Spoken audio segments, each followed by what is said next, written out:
Hey everyone, welcome back to our channel. If you're new here, please subscribe. I'd really love that. If you're returning, how you doing? What we're going to be talking about today is about a conversation that I had on Monday with a community member. She called me and we had a very nice conversation. And she asked me a question, and I addressed that one question on my other channel, Autumn's Backyard Garden, and I did that video at 10 o'clock. And then she asked me to look into something else, and I did. And so I'm going to do this video on that subject right now. So she had said something to me, and I was a little shocked, and I'm like, I did not know that even occurred. She said, with all of these people on SNAP or food stamps, she said that they are claiming at tax time that they received income by babysitting or by cleaning homes. And the income that they claim is under the table. So then they go to H&R Block to file these so-called taxes. And they also claim their children so they can receive the earned income credit. But the babysitting jobs and the cleaning jobs are fake. And they only say that they have these jobs and that they're real in order to get tax returns. And I'm like, wait a minute. Hang on, how do they pull this off, So I literally I said, okay, I have to find this out. So, because this raises concerns about tax fraud schemes where individuals that are on SNAP allegedly fabricate under the table income tax or income from jobs like babysitting or house cleaning, or being like a caregiver or something like that in order to qualify for the earned income tax credit. Now, falsifying earned income to unlock the earned income tax credit or the child tax credit is a well-documented IRS priority, often called EITC fraud or refundable credit abuse. It is part of the IRS's annual Dirty Dozen tax scam list, where this type of thing leads to people claiming credits that they're ineligible for. And then there's specific tactics. And these tactics include inventing self-employment income, like fake babysitting or cleaning gigs, via fabricated Schedule C forms with minimal proof, like a made-up business name. And then they'll claim non-qualifying children as dependents to boost credit. And then this can yield refunds of like $3,000, $10,000, okay, like large sums, especially for households that receive government assistance. And this is also where real income is too low for the earned income tax credit.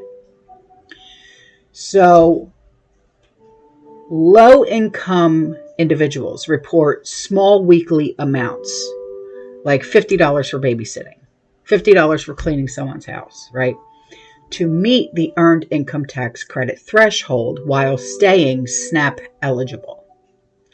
Then they file falsely for these credits. The IRS estimates that there's like 20 to 25% of these earned income tax credit payments, which is like $14 to $16 billion annually. They are improper, often due to these schemes. Now, while not every SNAP recipient does this, the fraud rates are higher in low-income filings. So then you come across these commercial preparers like H&R Block, which do, in fact, handle 60% of low-income returns, including the earned income tax credit claims. They are required to verify information under due diligence rules, but have faced a lot of criticism. There are historical cases, like in 2007, IRS audits found that 31% of returns from certain H&R Block franchises contained false earned income credit claims, including phony income. And more recently, groups accuse big chains of targeting minority and low-income filers with aggressive credit marketing, sometimes overlooking the red flags. Not all of the preparers are complicit either. Many flag issues, but if a preparer suggests or prepares fake income documents, it's illegal for them to do this too. There is like up to $1,000 fine per return, plus also injunctions. Now, H&R Block has addressed the earned income tax credit improper payments in IRS reports, emphasizing compliance tools. And if fraud is suspected, the IRS investigates the preparers separately. So, how does the SNAP and the tax filing interact, and where does the fraud create risks? Well, income reporting mismatching. SNAP requires ongoing income reports, like monthly, quarterly, okay? Claiming fake tax income without updating SNAP could trigger cross-checks via IRS data sharing. States access IRS wage data for verification. This leads to overissuance claims where you repay excess benefits. There's no direct penalty link. Getting the earned income tax credit refund doesn't automatically reduce your SNAP, but if the IRS audits and then disallows the claim, which is common for the fake income, you may owe back taxes plus interest. So these SNAP agencies then will adjust based on your true income. Then you have the unreported real income. Ironically, the opposite, like hiding under the real under the table jobs, okay, also disqualifies the earned income tax credit and risks you being banned from receiving SNAP benefits. So when I found out about this, I said, this is absolutely ridiculous. I cannot believe. How did I not know about this?